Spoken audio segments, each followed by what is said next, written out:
look at my balloon hat. This is the hat that I make when I'm being asked to make one. I'll use a purple balloon for this one. This is the second thing on the banner. I'm going to blow it up, leaving a good 2 inches at the end. It can mix and match. This one doesn't have much difference there. Tie a knot in the balloon. I didn't leave any air out at the time, but because these are Sempex balloons, it doesn't really make a difference. What I do like to do is measure it to the person's head. So if the person's in front of me, I will wrap the head around them and pinching hold of the knot, measure it to fit their head, and then grab the 2 points where the balloon comes together. So I know this balloon is going to fit that person's head perfectly. If it's a child, obviously the circle will be smaller, adults it gets bigger, and I know it's going to work. The other benefit for that is I know this is going to be somewhat snug on the head while not hurting them, because if you make it too small, it can squeeze the head, and that's not nice. And make it too big, it'll just fall off. So I do like to measure it for the head. But otherwise, once you've made 1 or 2 of these, you'll be able to gauge the size of the person's head from the balloon quite quickly. This one requires me to, I'm going to hold the balloon against the side of my body to stop it from moving. And what I'm going to do is make a small 1-inch bubble on the side where it's all connected here. Twist it 3 or 4 times and just hold the pressure there so it doesn't unravel. I'm going to make another one, twist it 3 or 4 times. Take another one, twist it 4 times that time. 1, 2, 3, 4. Twist another one, 1, 2, 3, 4. Twist another one, 1, 2, 3, 4. Twist another one, 1, 2, 3, 4. Twist another one. Now here, we've probably got enough left for 2 bubbles. Not exactly the same size, but I'll do. So I'm going to split it in half. And that's how many bubbles we've got. I am holding it so that nothing unravels. At the moment, if I was to let go, all of these bubbles would unwrap themselves.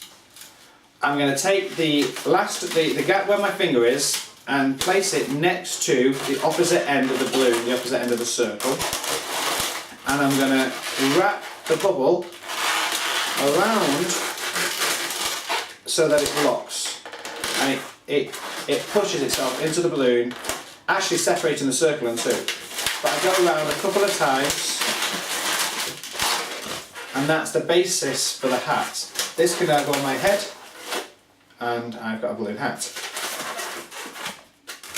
I like it because it's a 1 balloon hat, and it has this fancy decoration on it, which can work for a variety of different reasons. With this design, you can add other things to it. So if you're going to make a dog or a carrot, you could put this on top and interlock those bubbles together if you wanted to. So now you've got a hat. It's basic, a great looking hat on its own, but it's also a template for adding any other animal to it. It's better to integrate this into the balloon as you're making it, but you can just twist those into each other. So let's go for that whole hat again with an over the shoulder shot. I'll come down to here. Tell me if you need me to move anything on. Got it? Okay. A little bit of air. Tie a knot. Got about a bit of air that time. Wrap it around the head. Look for the mouth point where they meet. And just tie them up. Take the mouth and just wrap it around so that it's now locked. And then I'm going to make the bubbles. A 1-inch bubble, another bubble, another bubble. I'm going to have to come down so it can hold against my chest too. Another bubble, another bubble. Again, I'm twisting it 3 or 4 times.